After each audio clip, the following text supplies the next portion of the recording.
नमस्कार, I am doctor Meenu Deswal, infertility consultant eight Govind fertility centre, Hisar.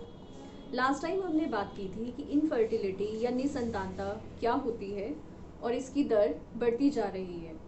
आज हम बात करेंगे इनफर्टिलिटी के मुख्य कारणों के बारे में। फीमेल्स मेल्स में अलग अलग कारण निसंतानता को बढ़ावा दे रहे हैं। अपने आप में निसंतानता की दर आज के टाइम में 1 in 4 कपल्स को अफेक्ट कर रही है।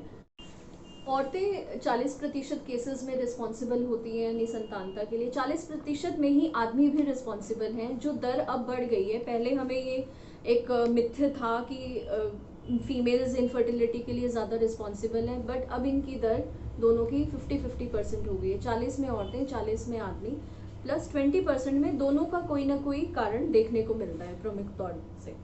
फीमेल्स में जो मोस्ट इम्पॉर्टेंट कारण सामने आते हैं, वो उनमें सबसे अंडा है अंडाशय में प्रॉपर अंडा ना बनना, जिसको हम ओवुलेशन की प्रक्रिया कहते हैं।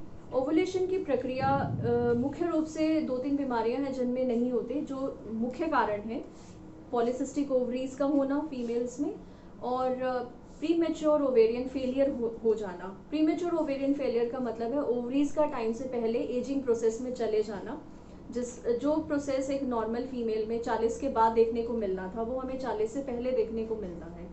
तो polycystic ovaries, premature ovarian failure और अंडेदानियों के कोई और हार्मोनल डिस्टर्बेंसेस हैं जो उनको निसंतानता की तरफ ले जाते हैं। 30% केसेस में ट्यूब्स का फैक्टर होता है। ट्यूब्स किसी भी वजह से खराब हो सकती हैं। मुख्य रूप से इंडियन फीमेल्स में ट्यूबरकुलोसिस एक इम्पॉर्टेंट कारण है, टीबी का होना।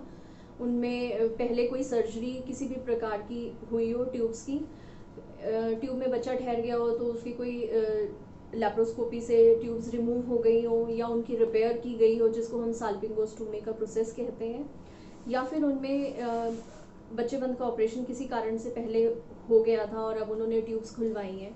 ये मुख्य रूप से ट्यूब्स के फैक्टर हैं जिनकी वजह से निसंतानता औरतों में देखने को मिलती है। 40% केसेस में एंडोमेट्रियोसिस, एडिनोमायोसिस की बीमारी सामने आई है। एंडोमेट्रियोसिस की दर पहले के मुकाबले काफ़ी बढ़ गई है। ये एक अंदर खून की गांठ बनने वाली बीमारी होती है, अगर हम इसे एक आम भाषा में समझें तो।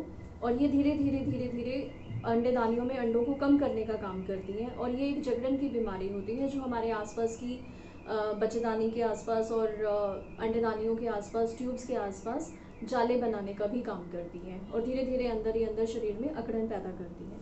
10% केसेस में और कारण देखने को मिलते हैं। उनमें फिर शरीर का एक इम्यूनोलॉजिकल रिस्पॉन्स होता है जो बच्चा नहीं ठहरने देता औरतों को।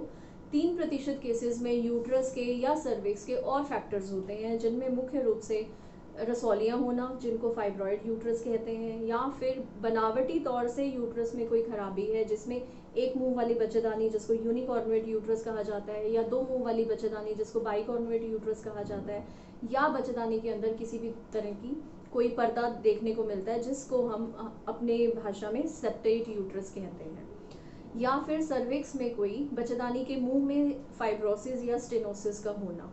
ये 3% केसेस में देखने को मिलते हैं। ये हमने बात की है फीमेल्स में मुख्य रूप से क्या कारण है। आइए हम बात करेंगे पुरुषों में ऐसे क्या कारण हैं कि दिन प्रतिदिन उनमें भी निसंतानता में वृद्धि होती जा रही है। इस बारे में हम अपनी अगली वीडियो में चर्चा करेंगे।